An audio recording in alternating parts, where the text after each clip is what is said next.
I run because it makes me feel free, it boosts my confidence and my morale, and it makes me feel strong. But unfortunately, not every run feels like that. Not every run feels safe. So today I want to talk about how you as a runner, and especially my fellow ladies out there, can feel more confident and safer when you go out for a run, especially solo.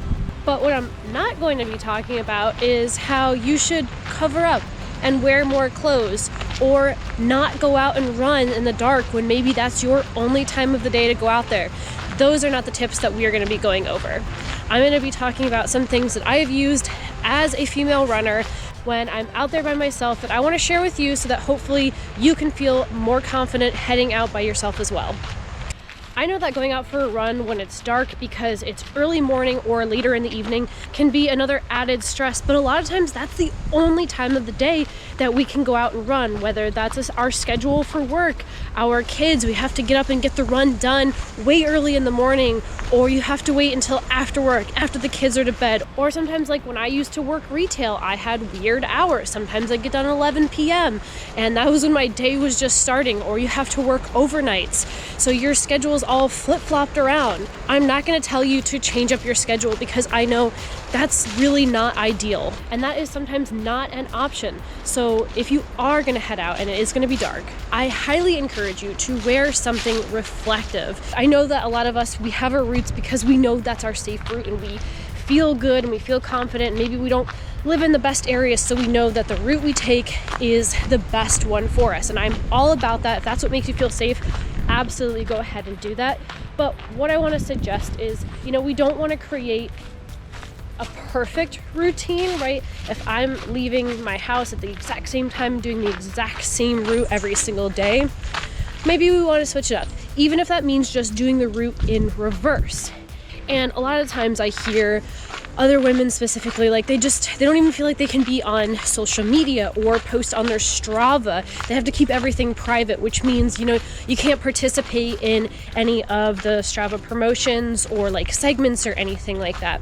But luckily, actually, Strava just came out with that feature. I don't know if it's paid or not, so I will double check on that. But you can actually hide your start and stop point up to a mile, I believe. So if you are leaving from your house, at least it will not be visible to the public. You can change that in the settings right in Strava. So that way you're able to participate. You're able to run right from your house without giving your exact location. And if you're not on Strava and you use something else that doesn't have that availability, then I really suggest just not starting your watch directly in front of your house. Maybe if you are starting to feel a little uncomfortable, just, take a walk down the street, do your dynamic drills, right, for a quarter of a mile at least away from the house, so it's not directly in front of the house. And this is a little bit different, if you're in a bigger city, it's not as obvious where you are, right? I kind of live in suburbia, so if I start right in front of my house, everyone is going to know exactly where I live. Now, the one benefit to having a schedule is you are predictable to your friends and family, hopefully. They know your routes, they know your routine, so if you go out at 7 and you are back at 7:45 and you're on the same route every single day, they're going to know immediately if something has gone wrong. So if you're like me, and you work remote, or you're a stay-at-home mom, or you have a little bit more flexibility in your situation where you can go out and run at any time, let's try to give, at least someone a heads up of when we're starting the run, approximately what time we're going to be finishing, and where we're going to be going. This is definitely important, especially for those longer endeavors, like longer hikes where you're going to be gone almost all day, or multiple days. It's really important to let at least somebody know when you're going to be there, because especially if you're like out in the mountains and you don't have any cell service, at least you're going to have somebody who knows when you're going to be back, and if you're not back at that time, they can start to reach out and make sure that everything is okay. And just as it is important, especially for those longer endeavors, those shorter runs where you're just going around the block are important too, because as we know, a lot of accidents happen really close to home. We're not on our game. It's our normal everyday route. We think nothing bad is going to happen. So no matter what, let's try to at least let somebody know, because I'm not always an advocate of having my phone with me. I like that a lot of time I can go out for a run, a walk, hike, whatever, technology free. So I don't want that to have to hinder you. You have to have your phone on you if you are someone who doesn't love to bring it. However, if you are someone who likes to have their phone with them, likes to listen to music, awesome, more power to you. Let's share our location with at least one person so that they can see where we're at. You know, if you happen to go a different route, something along those lines, at least they'll be able to see and they'll be able to know.